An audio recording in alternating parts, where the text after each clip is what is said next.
Time now for StatCast, powered by Google Cloud. Ohtani and Trout. Let's focus in on these two guys. Their longest homers this year. Well, Ohtani reached that today. Well, so did Mike Trout. Poor Lance Lynn. Poor Lance Lynn. How about Shohei Ohtani? We can't overlook how special this is, but is this the best start to a season for this superstar player in Shohei Ohtani? And there are many different ways you could look at the numbers. Strikeouts, he's still premium star. What I think is interesting is opponents' average this year, he's giving up no hits. There's a chance, CY, he could throw over 170 innings. Right. And not surrender 100 hits this year, which would be the first time it's ever happened. But if you look at these numbers, OPS in 2021 was a little better, K per nine a little better, ERA a little better in 2021.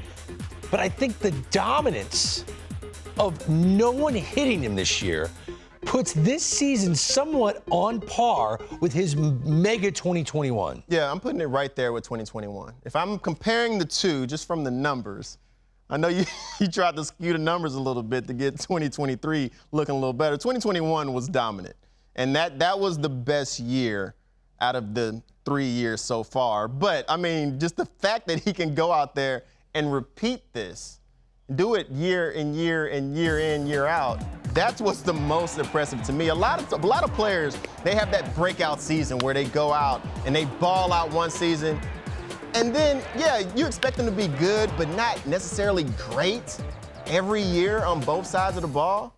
And he's great. Like, it's so fun to watch because I really love all the other people who say, man, he can't continue to do this. Oh, this, you know the injury bug's going to catch up to him. Oh, you know he's going to get tired. Or you know he needs enough of that. Enough of that. We need to start enjoying. Why are we worried about when it's going to end? Yes. Enjoy while we have He's it. proven that he is capable of doing this, and we should just, until somebody shows you that they can't, why not just believe what he's showing you on a year in and year out basis? And I love watching it. I mean, it never gets old. It's fascinating. I love that he's able to replicate what he did in 2021 this year as well. But he didn't win the MVP last year. The guy who won the MVP last year is playing great baseball again, Aaron Judge. I was having a heated conversation with our researcher, Matt Baker, who will admit that he is a Yankee fan. And he's saying, I think Aaron Judge, his stats look eerily similar. We already showed them to what he did last year. So he is very much in the mix for MVP. And I said, last year what Aaron Judge did was what he had to do to take the MVP away from Ohtani. He had to do something historic, something we had never seen. He hit more home runs than we'd ever seen an American League player hit. So that's how he won it, and he was great, no doubt. But I look at at-bats. How many at-bats do you affect as a human? Now, I get it. Aaron Judge plays stellar defense in right field, and he can rob a home run. That's an at-bat that he affected. So let's add it all up. How many balls are hit the right field? That adds to the at-bats of his season he affects. Shohei Ohtani is an everyday DH. He gets those at-bats.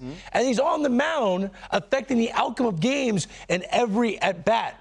So a meaningless pop-out, right, in the fourth inning is equivalent to Aaron Judge making a diving catch and right. Every time Aaron Judge goes out there and makes a diving play, that should be equivalent to Shohei Ohtani going out there and striking out somebody. But for some reason, however the numbers are formulated, which I need to go behind the scenes and truly understand this, because I understand that by the numbers, Judge still has a higher WAR. And the runs created and all this other numbers. I get it.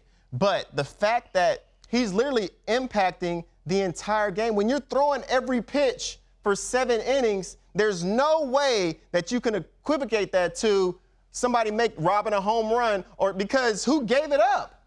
He's not giving them up. If he doesn't give up the homer, that's the same as robbing 20 of them throughout the game, whatever it may be. He's dominant on both sides, and there's no way that I can get behind what the numbers are suggesting, that somebody who's just hitting and playing defense can be on the same level as somebody who's a dominant pitcher and a dominant bat in the lineup.